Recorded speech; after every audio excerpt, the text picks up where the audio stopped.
Welcome to USA Global TV and Radio, where our mission is to provide education, entertainment, hope, and inspiration. USA Global TV and Radio connects you with experts and audiences all around the world every single day to help you succeed in business and to live a richer life. Visit us at usaglobaltv.com to learn about career and life-changing training and mentoring programs like the Listening Mentor. Subscribe to our newsletter to stay informed about our special programs and offers. Discover how you can become a guest on one of our shows or a host or producer of a USA Global TV and Radio show of your very own. That's USA Global TV and Radio, where the doctor is always in.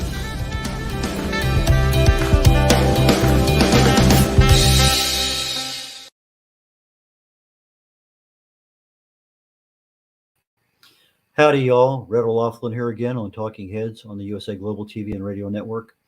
And today we're going to be in part 4, section 4 out of 6 sessions on cancer. What are some of the causes? What options do we have? And let me get the deck set up so we can start looking at some slides here. Thank you.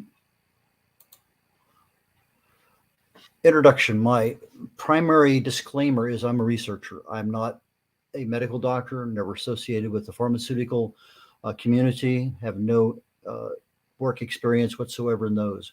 However, I love chemistry. I fell in love with it many years ago as a teenager in high school. I loved it so much I got a degree in it. And nowadays I use that information to basically explore the human body at the cellular level. I look for cause and effect relationships. Treat a cause, fix a problem. Treat a symptom, and you'll always be treating symptoms. So that is the basis of what I enjoy doing. When I come across something, well, here's something new. That's my passion. That's what I love to do. And you may hear that in my voice periodically on some of the things that we'll be talking about today. There's 2 basic theories that we've been introducing here since the first session on cancer causes and options. One is a metabolic theory, and the other one is a genetic mutation theory. I'm covering both because I think it's important. Some people, regardless of what information they have, are going to go with their doctor's recommendation. Their oncologist says, do this, they're going to do that. That's what it is. And so I'm covering some of the things that a standard of care, in other words, radiation and chemotherapy here in the United States does. My wife had breast cancer less than 10 years ago, and there was a certain standard of care that involved chemotherapy and radiation. But there are things that you can do when you're going through chemotherapy and radiation that are not commonplace. You might be able to ask the nurses there when they're doing the chemotherapy. They're a wealth of knowledge on what works, what doesn't work as far as side effects, this, that, and whatever. Develop a really good relationship with them because they have a lot of information. But from my perspective, I'm researching things all the time. I came across a YouTube video with Dr. Eric Berg, B-E-R-G, B as in boy, E-R-G. And he was talking to a Frenchman who, late in his life, he came down with prostate cancer. And his regular doctor said 3, maybe 6 months. He went to another one, again, 3 months, another one, 3 months, 5 or 6, 3 months. And he says, no, I don't believe you. And he basically started doing some research on his own, starting with TED Talks and looking at who won Nobel Prizes for what's going on, what's the most current thing. And years later, he's still with us. He didn't die in 3 months. In fact, ironically, one of the things that got him through his stage 4 prostate cancer and also some bone cancer was fasting. He found one woman who had fasted for 25 days or something like that, 20 some days. The cancer was cured, but she died of malnutrition. So that was kind of like, a clue. If I'm going to fast, you need to have some level of nutrition in order to get you through. And I think there was quite a few episodes there where he was fasting for a lot longer than that and went to 1 meal a day, a number of different things. Anyway, if you're interested, please check out Dr. Eric Berg and cancer. You'll find that in there. But I want to be able to provide awareness and then education so that as things happen, you know where to go. The cancer topics that I identified very early on, the 2 that we have left that I want to highlight today, we're going to be talking about cortisol. And then I'm still planning on next week talking about gut health. but we're getting down to the last two, and I want to be able to offer some really good information on both genetic and metabolic options.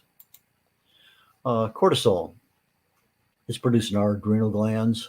Its normal job is to increase sugar in the bloodstream. As such, it also enhances the brain's use of glucose.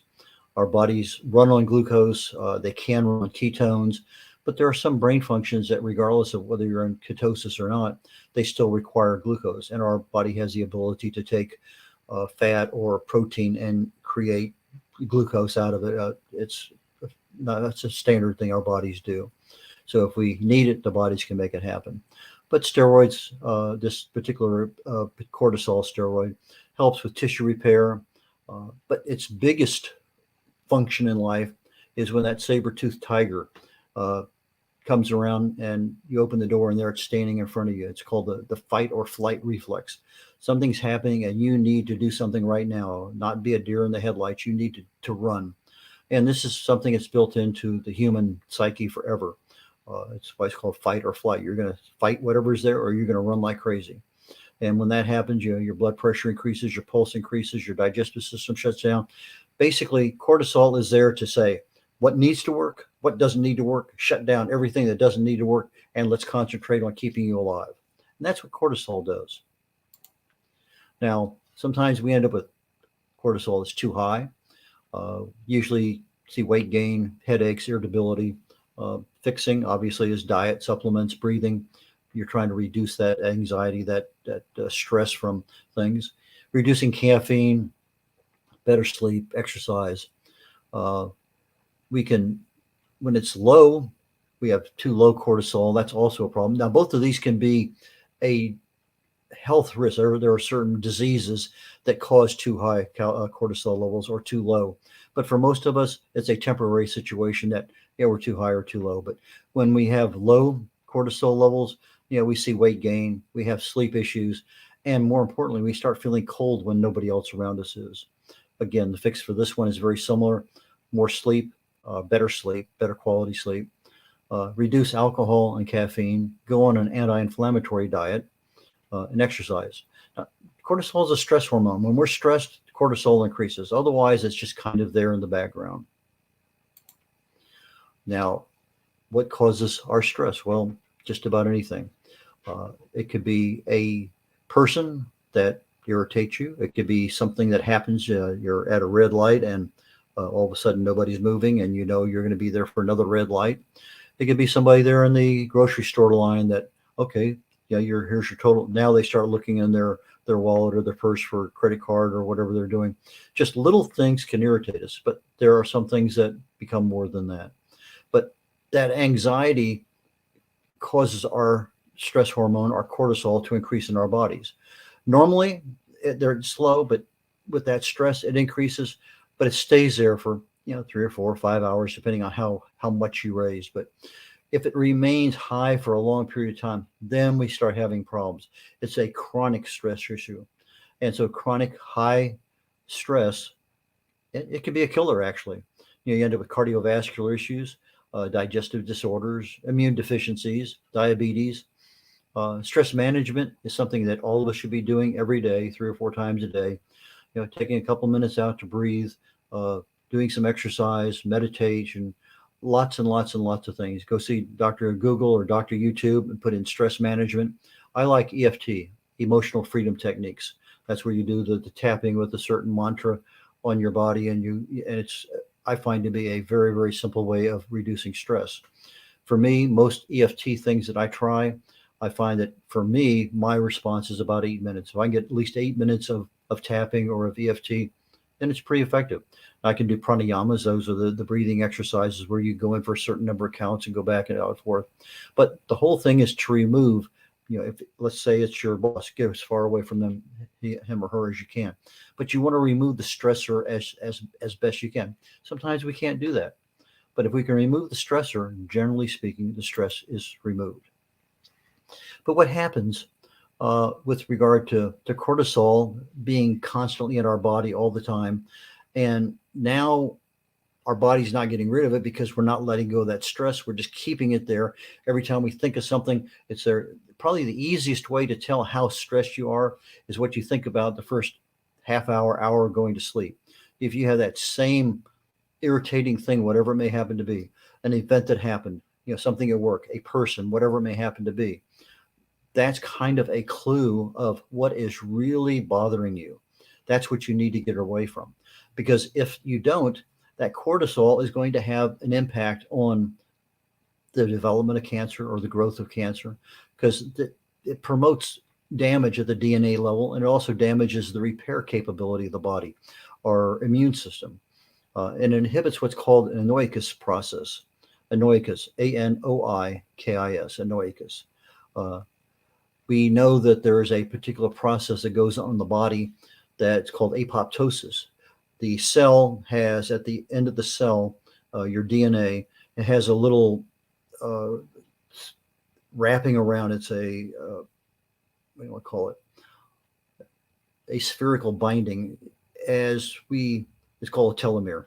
And that telomere, every time it replicates and becomes two cells, a little bit of that telomere is lost. Well, when you get down to the very end of that cell and there's no more telomere left to cause another replication, it signals the body through apoptosis to, okay, now it's time to die, programmed death. Well, anoikis is a subset of apoptosis, but it occurs at a certain level inside our bodies and our tissues and our organs and stuff. We have it's called an extracellular matrix. And these are parts of our body that don't actually have cells in them, but they're part of a matrix that holds things. It's like think of the structure, like a skeletal structure for a building. You have the beams and the support things. Well, the support mechanisms for some of our tissues, some of our organs and things have this extracellular matrix. And these cellular, non-cellular, components or tissues and organs, but they're actually made up of what's called polysaccharide chains and fibrous proteins. And when these things are working properly, anoikis says, okay, here's a cell that should die. Let's program its death. And anoikis is what actually causes that cell, as it's leaving that extracellular matrix, to die. But occasionally, sometimes that doesn't happen. And when that process, that cell gets out of the norm, then we have problems. So apoptosis is a regulated cell death, and it's generally outside of that extracellular matrix. But it ensures in our body homeostasis. In other words, everything remains the same. We got normal growth. Our health hazards, risks are minimized. But as anoikis is one of the processes in a particular part of the body, that cell death should happen as that cell leaves that extracellular. In other words, it's getting like housekeeping. You have a cell that's dying. Okay, let's get rid of that dead cell. Okay, that cell leaves the matrix, extracellular matrix, and boom, everything should happen fine. But what happens sometimes is anoikis will eliminate what they call misplaced or detached cells, and these things will go and have a life of their own. They're misplaced or they're detached because they're not working right. And anoikis can't quite get them to shut down and die, so they go out looking for a new home. It's the way things happen in our body. Dysfunction is there. So these misplaced or detached cells actually can support an abnormal growth process somewhere else in the body. And as you're looking at cancer and how things grow, well, cancer wants to grow through its own little processes. Well, anoikis is a normal body process. Apoptosis is a normal body process. But when we have disruption of cellular death, we increase our risk of cancer and cancer growth. And as this anoikis takes place in a cancer cell, it's not shutting down that dysfunctional cell from leaving the extracellular matrix of the cancer, and that's where you have metastasis. That's where you have new cell growth elsewhere, because that cell should have died and it didn't, because anoikis was inhibited. It's actually called anoikis resistance, I believe, just like insulin resistance. Okay, so what causes anoikis? Well, there are several causes. our growth proteins, growth factors, they stimulate cellular growth. And we have a lot of them. I have listed here 1, 2, 3, 4, 5, 6, 7, 8, 9, 10, 11, 12, 13, 14 different growth proteins. And that's not all of them. That's the most common ones. If you're looking on the video, BDNF, bone, my brain is not working right this one. But each of the ones that end in GF are growth factors. So you have epithelial, you have neurons, you have lots and lots and lots and lots of different growth factors, and they're proteins for most part. And these things are regulated by our genes, whatever we inherited from our parents, our epigenetic makeup, or our lifestyle. What are we doing on an everyday basis? And our somatic systems. These are all the cells in the body that are not involved in reproduction. And when these things are not working right, they can deregulate the receptors of where these growth factors actually occur in the body. And so when that deregulation happens, the growth factor is there to stimulate growth. Well, it can't stimulate growth where it wants to. Well, now we get cancer involved, and that growth that would normally be standard for normal, healthy cellular growth now becomes involved in the growth of cancer. And so anoicus is kind of shut down because it is a normal process, but these growth factors are not doing their job because they're not allowed inside because their growth receptor is not there. pH is another one. pH is a very short term that says, are you too acid or too alkaline? It's on a scale, basically 1 to 14, 7 being the middle part. 7, they talk about just distilled water, neutral, nothing in there, not acidic, not alkaline. But pH, what they found out that cancer cells are slightly more acidic than normal cells. Now, slightly, maybe 0.3 to 0.7, I believe. So if a normal cell is, let's say, 6.0, a cancer cell might be 6.5, slightly more acidic. It's acidic because hypoxia is going on inside that cancer cell. You don't have any oxygen being done. It's not a normal respiration. It's a fermentation process. And so it increases the pH. But in the process of doing that, that increase in pH decreases normal cellular growth and cellular viability. So when I increase my pH to alkaline, I am really kind of countering the effect of that cancer. So if I can decrease cellular growth by increasing my pH, let's say it was 6.0, and I can get it to 7.5, which is more alkaline, and that's relatively easy to do, then I have at least an ability in that particular area, that particular cell, that particular tumor to decrease cellular growth and decrease cellular viability. How well is that cell going to form? So how do I increase my pH? Well, if you're eating fats, proteins, and carbohydrates, they're all very acidic. They're going to lower your pH. Metabolism, just normal breathing and exercise and thinking and everything we do is going to lower pH. So from a dietary perspective, fruits and vegetables will increase your pH. You can order online or you find some health food stores. pH paper. You just take out a little section, touch it to your tongue, and it's going to change color. You look at the little scale. Oh, okay, I'm 7.4, or I'm 6.6, or whatever it may happen to be. And you want your pH to be above, basically about 7. You want it in the 7s, but you want it above 7.4, and there's other reasons for it. But 7.4 is the pH that your bloodstream needs to be at. And when the pH of your blood is less than 7.4, it's going to leach calcium out of your bones, and that's not what you want. So if you can keep your pH above 7.4, your body's going to be alkaline, and it's going to not reject, but it's going to make it really, really difficult for cancer cells to be created and cancer cells to grow. So we do that. We inhibit the cancer cell's ability to basically maintain lactic acid permeability inside the cancer cell itself, because it just can't do that when it's alkaline. And so pH is a big one that we can control. Another cause is called transcriptional signal pathways. Typically speaking, we have DNA in our body, and when we copy a portion of that DNA into RNA, that RNA messenger goes out and does something. So our DNA is communicating with other parts of our body. I need more of this hormone. I need more of this. I need whatever it may happen to be. the DNA is making those things happen. So that transcription process of, basically a Xerox machine, we're copying a portion of our DNA and creating mRNA. Now, the vaccines for the pandemic did that exact same thing. They created an mRNA vaccine, that messenger RNA from part of the virus that was in the spike was created so that our bodies, in theory, could recognize part of that viral spike and say, that's not what I want. Let's activate this response. And so that transcriptional signal pathway is a cause. So in other words, if I have a problem with my signaling pathways, I can't prevent what's going to happen from happening.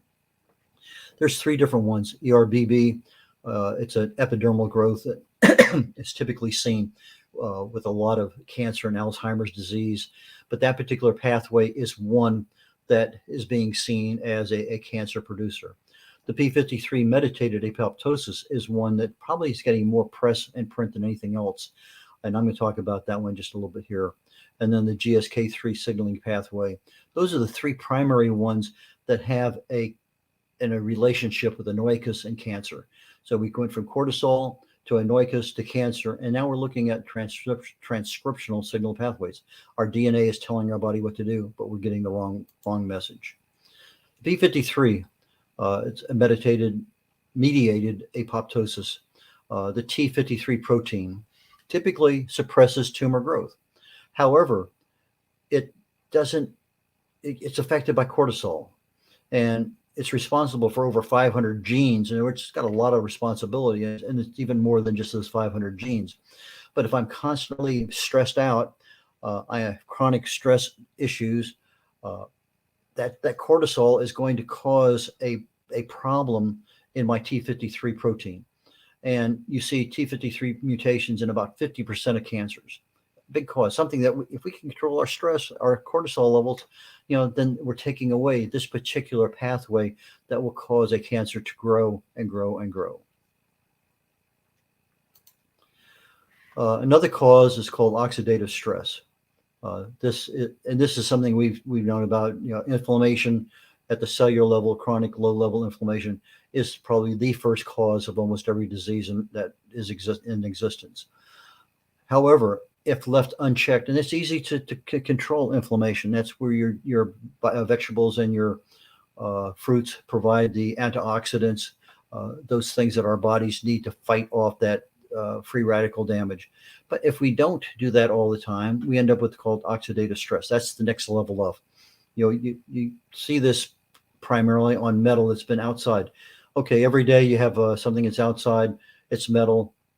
Today, tomorrow, the next day, you don't really see any change. But a week, a month, 6 months down the road, all of a sudden you see the stress from oxidation. That's the rust that's actually occurring on the outside of that metal.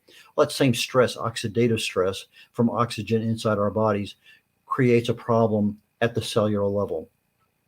It's not a problem unless we have it for a long period of time, because when we have prolonged high levels of oxidative stress, that we're starting to see DNA damage. We're seeing damage to the signaling pathways. We're getting alterations in their mutations.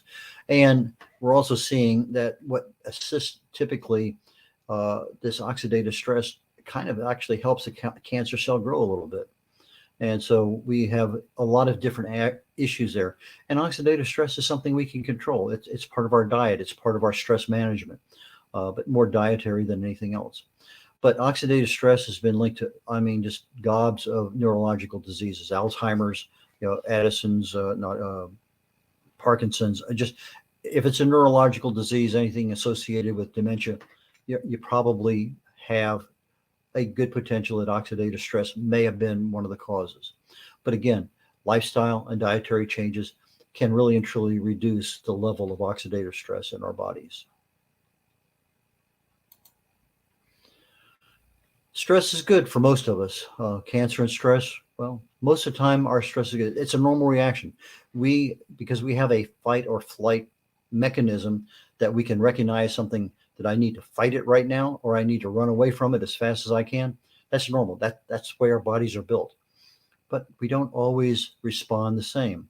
So the normal reaction to whatever the events are out there, if something happens, well, if we are not controlling and managing our stress, over time, this stress, this cortisol, can actually inhibit the anoikis process. So now I have an extracellular matrix that is allowing dysfunctional cells that should be killed, that should die before they leave that matrix, out into the body. And heaven only knows where they're going to end up. But we do know that it's not a good thing, and it will probably have some impact on your health down the road. We know that chronic stress can kill you. You live in it long enough, you'll definitely have problems, stroke, who knows what. There's a lot of things that are out there. But it's not the stress. The stress that happens, 2, 3, 4, 5 people can all have the same stress. It's not what the stress is, what you hold on to. You can see a particular event happen. Let's say you get fired from work. Well, maybe 40 of you get fired in one day because of the economy. Well, that's stress. Maybe you come home and who knows, you get into a wreck coming home. Well, it's not the wreck, it's the stress. You hang on to it. It's the other person's. You find somebody. Lots and lots and lots and lots of things happen. If we're living in poverty all the time, we'll never have a chance to get out of stress. Job dissatisfaction. You hate your boss. You hate your coworkers. You hate your salary. Whatever that is, there's things there that happen and they're constant. You can't get away from it. You have a toxic relationship. Yeah, I'd love to. I can't get rid of it. It doesn't matter what it is. It could be your spouse. It could be kids. It could be your mother-in-law. It could be next door neighbor. It could be anything. But that chronic stress, that's where you need to go to Dr. Google or Dr. YouTube, type in stress management and start doing something today. This is part of the awareness. These are things that are not good for you. You have a cell phone, you have access to a computer, you have access somewhere along the way. Even a lot of the TV programs now have access to YouTube. Find something and start doing something 2, 3, 4, 5 times a day. Even if it's just 30 seconds of breathing exercises. Do something every single day to reduce stress, and you're reducing that ability of anoikis to do. Anyway, the anoikis can be controlled. We just have to do the things we need to do. We're going to cover up next time. I have the last 2 planned out. My current plan is a little bit about gut health, and then we're going to get into more on the genetic mutations and the metabolic mutations and what's really out there, what's effective, what has results that you can live with, and go from there. To wrap up this show, I have 4 books that are available on my website, red.olaughlin.com. That's red like the color, R-E-D. So red, R-E-D, O'Laughlin, OLAUGHLIN.com. So red.olaughlin.com. I have a book called No Matter What You Can Do It. I wrote this many years ago. It deals with the subconscious mind. There's 95% of everything we do is controlled by our subconscious. When we say, I want to do this, that one talks to your conscious brain, which has very little control over things. I need this. Well, needs don't make any difference on your subconscious. You really need to talk I expect to do this. I intend to do this. You need to know how to talk to your subconscious. The Joy of Ageless Health. Again, it talks about the primary causes of disease. You're talking about stress and toxins, radiation, inflammation, infection, diet, even expectations. It tells you what you can do in there to counter each one of those. My Longevity Secrets for Healthy Aging talks about the 2 primary causes of aging. One of them being the telomeres we talked about earlier today, and the other one is human growth hormone. What can you do to accelerate or decelerate the aging process? And then my latest book out just last month, Understanding the Causes of Alzheimer's. And those are things that are it's about half of the causes that I were able to find. I'll be writing on my blog some more causes and probably updating this book within the next year. But it gives you a good baseline on what can cause Alzheimer's and what little things can you do about it. Just like with stress, there are things we can control. But again, if you're not aware of them, we don't have education, and that's what this program is all about. So I'm turning over Talking Heads back to the USA Global TV and Radio Network, and I thank Dr. Jacqueline Kerbeck for allowing me to provide this information to people. Thank you, Doctor.